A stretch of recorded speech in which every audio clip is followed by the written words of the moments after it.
दोस्तों, अगर आपको भी पंजाब और गुजरात के बीच आखिरी ओवर तक खेला गया रोमांचक मुकाबला पसंद आया हो तो हमारे इस वीडियो को दिल से एक लाइक जरूर कीजिएगा। दोस्तों, आईपीएल 2024 में एक और सुपर संडे के दूसरे और सबसे बड़े मुकाबले के लिए मुल्लापुर के महाराजा यदवेंद्र सिंह इंटरनेशनल स्टेडियम में एक दूसरे के आमने सामने थी गुजरात टाइटंस और पंजाब की क्रिकेट टीमें। इस रोमांचक मुकाबले की शुरुआत में जब टॉस के लिए सिक्का उछाला गया तब किस्मत चमकी पंजाब के कप्तान सैम करन की और टॉस जीतकर उन्होंने पहले बल्लेबाजी करने का फैसला किया, लेकिन ये उन्हें इतना भारी पड़ेगा इसका अंदाजा तो शायद उन्हें भी नहीं था। और फिर ऐसा कुछ हो गया जिसने इस कांटे के मुकाबले को आईपीएल इतिहास का सबसे रोमांचक मुकाबला बना डाला, जिसे देखने वालों की आंखें फटी की फटी रह गई। हालांकि पंजाब की शुरुआत तो बेहद शानदार मिली थी। उनकी टीम की तरफ से अपनी टीम को धाकड़ शुरुआत दिलाने के इरादे से खुद कप्तान सैम करन के साथ प्रभसिमरन सिंह की खतरनाक जोड़ी मैदान में उतरी थी, जिन्होंने आते ही अपने बल्ले से तबाही मचाना शुरू कर दिया। खासतौर से प्रभसिमरन सिंह तो सर पर कफन बांध कर उतरे थे। दूसरे ही ओवर में संदीप वॉरियर की धज्जियां उड़ाते हुए उन्होंने जहां एक नो बॉल के चलते 3 खतरनाक चौके और एक तूफानी छक्का जड़कर उन्होंने 2 ओवर में ही अपनी टीम को 23 रनों तक पहुंचा दिया। दूसरी तरफ से सैम करन का बल्ला भी आग उगल रहा था। इन दोनों खिलाड़ियों ने अपने विस्फोटक बल्लेबाजी से 4 ओवर में ही अपनी टीम को 42 रन तक पहुंचाया, तो उसके बाद भी उनका बल्ला थमा नहीं। पावर प्ले का आखिरी ओवर लेकर आए मोहित शर्मा को भी प्रभसिमरन सिंह ने स्टेडियम के दूसरे स्टैंड में छक्के के लिए डिपॉजिट कर बता दिया कि वो इतिहास लिखने के इरादे से आए हैं। लेकिन दोस्तों, अगली ही गेंद पर ईंट का जवाब पत्थर से देते हुए मोहित ने प्रभसिमरन सिंह का शिकार कर पंजाब को पहला झटका दिया, जहां प्रभसिमरन 21 गेंद पर 3 चौके और 3 तूफानी छक्कों की बदौलत 35 रन बनाकर वापस लौटे और 52 रनों की ओपनिंग पार्टनरशिप भी टूट चुकी थी। उनके आउट होने के बाद मैदान में बैटिंग करने आए थे रायले रूसो, जिन्होंने आते ही चौके से अपना खाता खोला। 6 ओवर में पंजाब में 56 रन बना लिए थे। ऐसा लगा था कि वो आसानी से 200 रन तो जरूर बनाएंगे और गुजरात के लिए मुश्किल खड़ी कर देंगे। लेकिन दोस्तों, उसके बाद गुजरात के गेंदबाजों ने अपनी आग उगलती हुई गेंदबाजी से ऐसा तांडव मचाया कि देखते ही देखते पंजाब का पूरा बल्लेबाजी क्रम तो ताश के पत्तों की तरह तहस नहस होकर रह गया। जी हां दोस्तों, 7वें ओवर में नूर अहमद ने अपनी फिरकी के जाल में रैली रूसो को फंसाकर पंजाब को दूसरा झटका दिया। जहां रूसो केवल 9 रन बनाकर चलते बने तो अगले ही ओवर में गेंदबाजी करने आए रशीद करामाती खान ने कप्तान सैम करन का शिकार कर पंजाब की कमर तोड़ने का मन बना लिया था। जहां सैम करन भी 19 गेंद पर केवल 20 रन बना पाए। 10 ओवर में पंजाब ने केवल 74 रन बनाकर अपनी टीम 3 बल्लेबाज गंवा दिए। अब मैदान पर लियम लिविंगस्टन का साथ निभाने के लिए जितेश शर्मा मौजूद थे। इन दोनों के कंधों पर अपनी टीम को बड़े स्कोर तक पहुंचाने की जिम्मेदारी थी। लेकिन दोस्तों, आज तो दिन था गुजरात का। अगले ही ओवर में नूर अहमद के आगे लिविंगस्टन भी घुटने टेक बैठे, जहां ये बल्लेबाज 9 गेंद खेलकर केवल 6 रन बना पाया। तो उनके आउट होने के बाद तो जितेश शर्मा भी उनके पीछे पीछे पवेलियन की शोभा बढ़ाने लौट गए।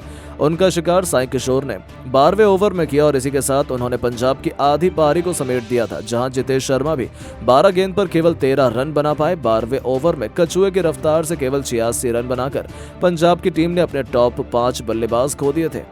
अब तो ऐसा लगने लगा था कि उन्होंने उनके लिए 150 रन बनाना भी मुमकिन नहीं होगा। हालांकि अब मैदान पर उनके 2 सबसे खिलाड़ी बड़े आशुतोष शर्मा के साथ शशांक सिंह मौजूद थे, जो यहां से मैच को पलटने का दम रखते थे। लेकिन दोस्तों, आज दमखम तो केवल गुजरात के गेंदबाजों ने दिखाया था, जहां गुजरात के तूफान में आशुतोष शर्मा भी कुछ नहीं कर पाए।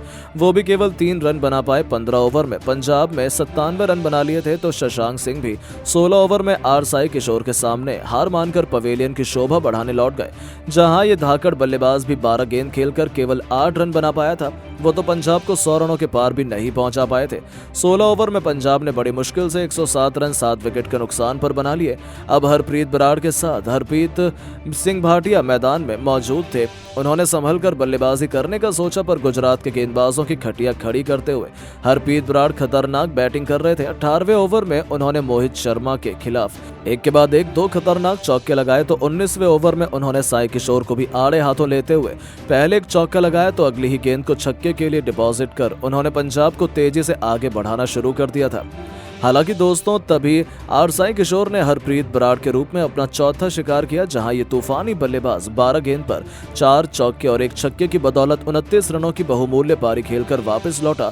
तो आखिरी ओवर में गेंदबाजी करने आए मोहित शर्मा ने आखिरी बचे 2 बल्लेबाजों का भी शिकार कर पंजाब की पूरी पारी को 20 ओवर में 142 रनों पर ही ऑल आउट कर दिया था और पंजाब की टीम इस मुकाबले में हारती नजर आ रही थी। उन्होंने कोई बड़ा स्कोर नहीं बनाया था। गुजरात के लिए आर साई किशोर ने सबसे अधिक सफलताएं हासिल की और पंजाब की नाक में दम कर दिया। अब इतने छोटे से लक्ष्य का पीछा करना तो गुजरात के लिए मुश्किल नहीं होना चाहिए था, ऐसा सबने सोचा था, लेकिन असली चमत्कार तो अभी बाकी था। गुजरात की तरफ से अपनी टीम को इस लक्ष्य तक पहुंचाने के इरादे से शुभमन गिल के साथ रिद्धिमान साहा की खतरनाक जोड़ी मैदान में उतरी थी। पहले ओवर में रिद्धिमान ने चौका जड़कर अपना खाता खोल लिया था। 2 ओवर में गुजरात केवल 12 रन बना पाई, लेकिन तीसरे ओवर में रबाड़ा को आड़े हाथों लेते हुए गिल का बल्ला दहाड़ा। एक के बाद एक 2 खतरनाक चौके जड़कर गिल ने अपनी टीम को तेजी से आगे बढ़ाना शुरू किया। लेकिन दोस्तों तभी अगले ही ओवर में अर्शदीप ने रिद्धिमान साहा का शिकार कर अपनी टीम की जबरदस्त वापसी करवा दी। जहां आउट होने से पहले साहा 11 गेंद पर केवल 13 रन बना पाए। अब मैदान पर साई सुदर्शन बल्लेबाजी में मोर्चा संभालने आ चुके थे। दूसरी तरफ गिल का बल्ला बोल रहा था। 5 ओवर में उनकी धाकड़ बल्लेबाजी से गुजरात ने 36 रन बनाए, तो पावर प्ले के आखिरी ओवर में भी सैम करन को चौके के लिए मारकर गिल ने अपनी टीम को 6 ओवर के पावर प्ले में 44 रनों तक 1 विकेट के नुकसान पर पहुंचाया था। गुजरात की टीम आसानी से लक्ष्य की तरफ बढ़ रही थी। गिल और साई सुदर्शन ने मिलकर गुजरात को 50 रनों के पार पहुंचाया।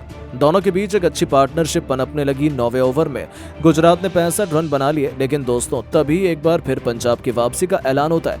इस बार लियम लिविंगस्टन ने अपनी फिरकी के जाल में सबसे बड़े खिलाड़ी शुभमन गिल का शिकार कर गुजरात को सबसे बड़ा झटका दिया। जहां गिल 29 गेंद पर 5 चौके की बदौलत 35 रन बनाकर वापस लौटे। 10 ओवर में गुजरात ने 68 रन 2 विकेट के नुकसान पर बना लिए थे। अब मैदान पर साई सुदर्शन का साथ निभाने डेविड मिलर आ चुके थे, लेकिन दोस्तों मिलर भी ज्यादा देर तक मैदान पर टिक नहीं पाया और लिविंगस्टन ने केवल 4 रन बनाकर मिलर को पवेलियन का रास्ता दिखाया और गुजरात को मुश्किल में फंसाकर पंजाब की जीत की कहानी लिखनी शुरू कर दी। 13 ओवर में मुश्किल से गुजरात केवल 86 रन बना पाई कि आखिरी 42 गेंद में उन्हें जीत के लिए 57 रन चाहिए थे, जो कि उतना मुश्किल नहीं था, लेकिन फिर कुछ ऐसा हो गया जिसने इस मुकाबले को इतिहास के पन्नों में दर्ज करा दिया। लेकिन दोस्तों अब आपको क्या लगता है कि गुजरात और पंजाब में कौन सी टीम IPL 2024 अपने नाम करेगी? अपनी कीमती राय नीचे कमेंट बॉक्स में जरूर बताएं और ऐसी ही शानदार खबरों के लिए इस वीडियो को लाइक और चैनल को सब्सक्राइब करना ना भूलें। धन्यवाद।